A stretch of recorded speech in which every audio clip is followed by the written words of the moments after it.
무려 38억 년 동안 완성된 자연의 비멸 설계도가 있다면 어떨까요? 이걸 훔치는 기술이 있습니다. 바로 생체 모방인데요. 오늘 이 진짜 놀라운 혁신의 세계로 여러분을 한번 모셔보겠습니다. 자, 본격적으로 시작하기 전에 제가 질문 하나 드릴게요. 만약에 말이죠. 인류가 지금 겪고 있는 이 온갖 골치 아픈 문제들 있잖아요. 에너지, 환경, 심지어 의료 문제까지 그 해답이 사실은 우리 주변 자연 속에 이미 다 있었다면 어떨 것 같으세요? 오늘은 바로 그 엄청난 가능성에 대해서 한번 제대로 파헤쳐 보겠습니다. 생체 모방. 말이 조금 어려울 수 있는데 쉽게 말하면 이런 거예요. 자연이 수십억 년 동안 R&D를 해서 완성한 그야말로 최고의 아이디어를 우리가 배우고 따라하는 거죠. 여기서 진짜 중요한 핵심은요. 그냥 겉모습만 어설프게 베끼는 게 아니라는 거예요. 그게 어떻게 작동하는지 그 원리까지 깊숙이 이해해서 우리 문제에 착 하고 적용하는 아주 똑똑한 방법이라는 겁니다. 자, 그럼 첫 번째 파트부터 시작해 볼까요? 자연은 최고의 발명가다. 보통 우리는 자연을 그냥 우리가 캐내고 써야 할 자원 정도로만 생각하잖아요. 근데 생체 모방은요, 그 관점을 완전히 뒤집습니다. 자연을 최고의 발명가, 또 최고의 스승으로 보게 만드는 거죠. 여기 화면을 보시면요. 생체 모방은 자연을 보는 세 가지 새로운 눈을 우리에게 선물합니다. 첫 번째는 문제를 해결하는 방법을 배우는 모델로서의 자연이고요. 두 번째는 우리가 만든 기술이 얼마나 괜찮은지 평가하는 측정 기준이 되어주죠. 그리고 마지막으로 가장 중요하게는 뭘 어떻게 만들어야 할지 가르쳐주는 멘토, 즉 스승이 되어준다는 겁니다. 이건 정말 엄청난 관점의 전환이에요. 좋습니다. 그럼 이제 진짜 본론으로 들어가 볼까요? 자연을 베낀다고 할 때 사실 여러 레벨이 있어요. 그냥 모양만 따라하는 아주 단순한 수준부터 거대한 생태계 전체를 통째로 배우는 수준까지 말이죠. 지금부터 그 세 가지 핵심적인 방법을 하나씩 짚어보겠습니다. 가장 쉽고 직관적인 첫 번째 레벨, 바로 형태 모방입니다. 이건 말 그대로예요.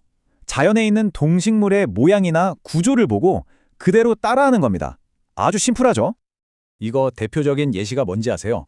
바로 우리가 매일 쓰는 찍찍이, 벨크로입니다. 이야기가 재밌어요. 1941년에 스미스의 한 엔지니어가 사냥을 갔다가 자기 개 털에 우엉 씨앗이 잔뜩 붙어 있는 걸 본 거예요. 이게 왜 이렇게 안 떨어지지? 하고 현미경으로 들여다봤더니 글쎄 씨앗에 작은 갈고리들이 촘촘하게 나 있더래요. 아하, 바로 이거다 싶어서 한쪽엔 갈고리를, 다른 쪽엔 부드러운 고리를 만들어서 착 붙였다 떼었다 할 수 있는 벨크로가 탄생한 거죠. 정말 사소한 관찰 하나가 세상을 바꾼 거 아닙니까? 자, 이제 레벨 2로 가볼까요? 바로 프로세스 모방입니다.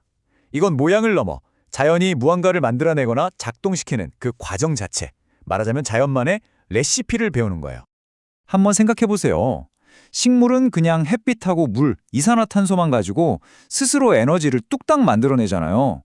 이 광합성이야말로 정말 완벽한 화학공장 그 자체죠. 과학자들이 바로 이 기가 막힌 레시피를 모방하고 있는 겁니다. 태양광이랑 물만 가지고 깨끗한 수소연료를 만드는 인공입 같은 걸 개발하는 식으로요.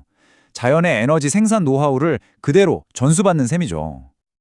그리고 드디어 마지막, 가장 높은 레벨입니다. 바로 시스템 모방. 이건 이제 나무 하나, 벌레 한 마리를 보는 게 아니에요.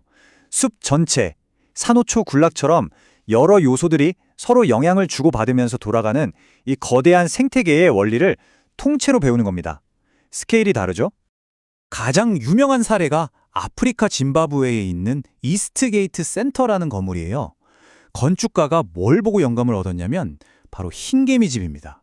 아니, 그 뜨거운 사막 한가운데서 흰개미집 내부는 어떻게 항상 시원하게 유지될까?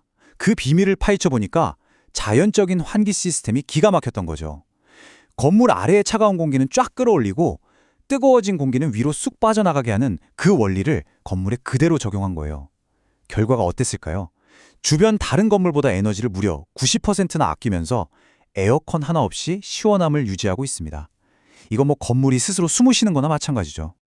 좋습니다. 지금까지 이론을 좀 살펴봤으니 이제부터는 이 생체 모방 기술이 우리 사람을 실제로 어떻게 바꾸고 있는지 아주 구체적인 사례들을 다양한 분야에서 빠르게 한번 훑어보겠습니다. 와, 이 숫자 좀 보세요. 무려 85% 증가. 이게 뭐냐면 바로 올해 건축 분야에서 생체 모방 기술을 적용한 사례가 작년보다 이만큼이나 늘었다는 겁니다. 이제 이게 그냥 신기한 아이디어 수준이 아니라 얼마나 빠르게 우리 현실 속으로 들어오고 있는지를 보여주는 아주 강력한 증거라고 할 수 있겠죠. 가장 먼저 볼 분야는 바로 우리가 매일 생활하는 공간, 건축입니다. 이제 건물은 더 이상 그냥 네모난 콘크리트 덩어리가 아니에요. 스스로 숨도 쉬고 알아서 깨끗해지기도 하고 또 스스로 시원해지는 살아있는 유기체처럼 진화하고 있거든요. 예를 들면 이런 거죠. 연꽃잎 표면을 본떠서 비만 오면 먼지가 싹 씻겨나가는 자가세정 외벽. 또 뜨거운 사막의 은개미처럼 햇빛을 효과적으로 반사해서 건물을 시원하게 만드는 외장재. 심지어는요, 사막 닥정벌레가 안개 속에서 물을 모으는 방식을 흉내내서 공기 중에서 물을 만들어내는 시스템까지. 이 모든 게 다 자연이라는 스승한테 배운 기술들입니다. 자, 이번엔 하늘로 한번 가볼까요? 항공우주 분야입니다. 사실 인류가 처음 하늘을 날고 싶어 했던 것도 새를 보면서부터였잖아요. 현대 항공기술도 마찬가지입니다. 어떻게 하면 더 효율적으로, 더 멀리 날 수 있을까? 그 비밀의 열쇠를 여전히 자연에서 찾고 있어요. 여기 보시면 거대한 비행기 날개 끝이 살짝 위로 꺾여 있는 거 보신 적 있죠? 그게 바로 하늘의 제왕, 독수리 날개끝 모양을 따라한 거예요. 이렇게 하니까 공기 저항이 줄어서 연료를 아낄 수 있거든요. 또 다른 예로는 바다의 사냥꾼 상어.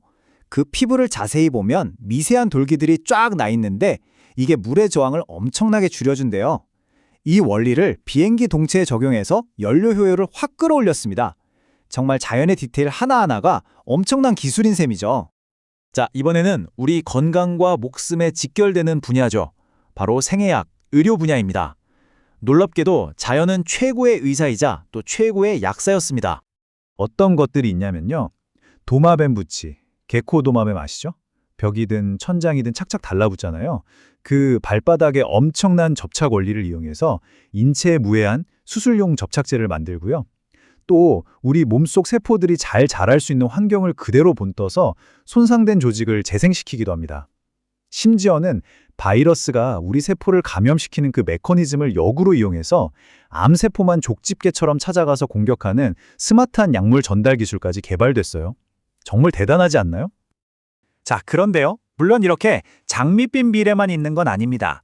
생체 모방이 앞으로 가야 할 길에는 분명히 넘어야 할 산들도 존재하거든요.